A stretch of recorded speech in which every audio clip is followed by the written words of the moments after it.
In the fast-paced world of global entertainment, few stories are as enigmatic as that of the girl who conquered the world without ever wearing a pair of shoes. Since her debut as a 7-year-old in Norway, Angelina Jordan has been more than just a singer. She's been a phenomenon of old soul energy. But as we look at the landscape of 2026, the narrative has shifted from a heartwarming child prodigy story to a gritty, high-stakes battle for creative independence.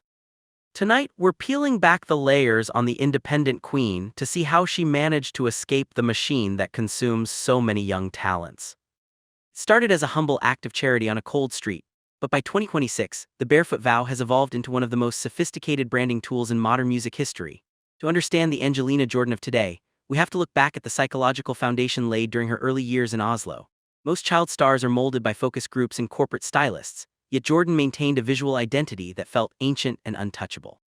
This wasn't just a gimmick, it was a psychological anchor. Industry analysts suggest that her refusal to wear shoes created a grounded persona that allowed her to resist the hypersexualization often forced upon female artists transitioning into adulthood. In a 2026 market saturated with fast fashion pop stars, her consistent, almost monastic commitment to this one rule has made her an icon of authenticity. However, behind this peaceful exterior, a quiet storm was brewing regarding who truly controlled the Barefoot Queen. Critics often wondered if this was a genuine choice or a clever marketing ploy designed by a protective family unit. The reality, as we've discovered, is that the bare feet were the first line of defense in a career-long war against being packaged by the highest bidder. This commitment to staying connected to the earth served as a constant reminder to the industry that Angelina Jordan could not be bought or sold like a traditional commodity. As she matured, this branding became a shield, protecting her from the typical pitfalls of fame that have plagued her peers. While the world saw a rising star, the boardrooms of Los Angeles saw a lucrative asset that refused to be tamed, leading to a contractual Cold War that nearly ended her career before its second act. For years, rumors swirled about Jordan's relationship with major labels, specifically concerning her time under the umbrella of Republic Records. In late 2024, internal memos allegedly surfaced suggesting a massive, creative stifling conflict.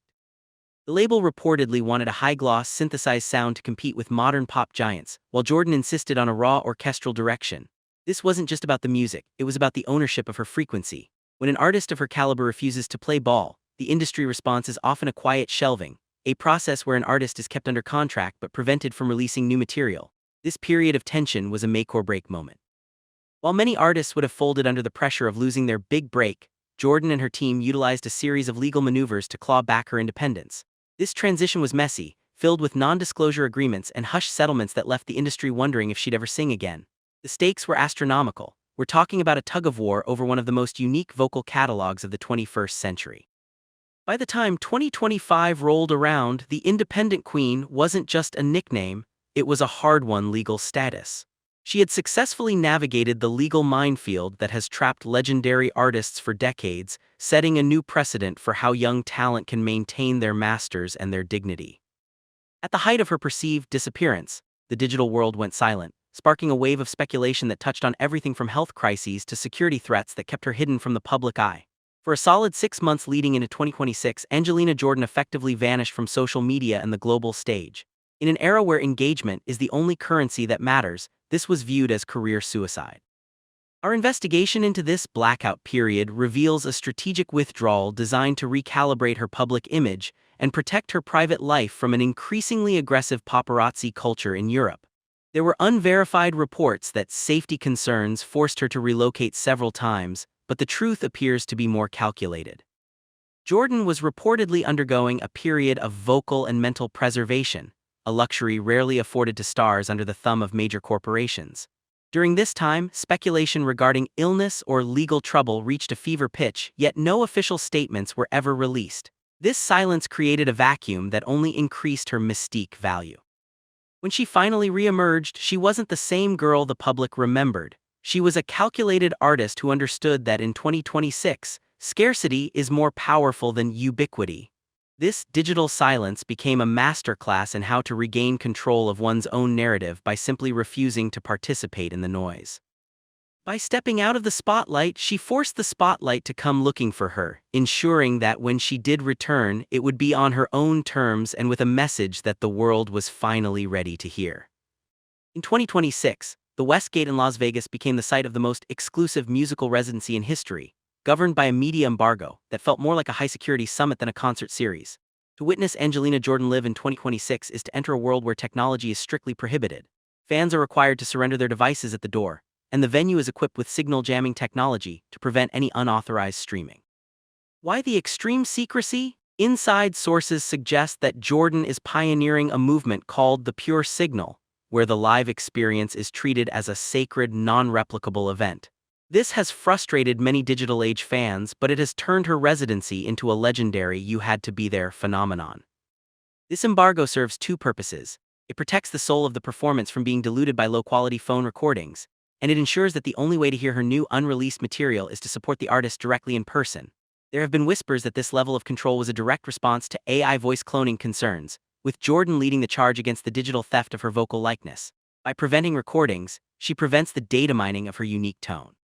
This high-stakes gamble on exclusivity has paid off, with ticket prices reaching record highs on the secondary market. It's a bold statement in a world where everything is free and shareable. She's proving that true art is worth the price of admission and the respect of undivided attention. This residency has redefined what it means to be a performer in the digital age, shifting the focus back to the raw, unedited power of the human voice. The release of her 2026 masterwork, Secret of the Soul, didn't just top the charts. It provided a financial blueprint for how independent artists can dismantle the traditional label hierarchy once and for all. By bypassing the middlemen and utilizing a direct-to-fan distribution model, Jordan has managed to retain nearly 90% of her earnings, a figure that is virtually unheard of for an artist of her global stature. Our financial analysis suggests that she is now outturning many of the A-list stars who remain shackled to traditional deals. This wasn't just a win for her, it was a shot across the bow for the entire industry. The Jordan model focuses on high-value, low-volume engagement, selling premium vinyl, limited-edition art books, and high-fidelity, master tapes directly to a dedicated core of followers. This strategy avoids the streaming trap, where artists earn fractions of a cent per play. Furthermore, she has leveraged her vintage identity to secure high-end fashion and tech partnerships that align with her Barefoot luxury brand, ensuring that her revenue streams are as diverse as her vocal range. The success of this album has sent shockwaves through Nashville, New York, and London, as major labels scramble to figure out how to compete with an artist who doesn't need them. Angelina Jordan has transitioned from being a talented kid to a formidable business mogul, proving that when an artist owns their masters and their message, they are truly untouchable. Her journey is a testament to the power of patience and the courage to bet on oneself in a world that always wants you to bet on the house. As we conclude our report on the transformation of Angelina Jordan, one thing is certain: the child star narrative is officially dead.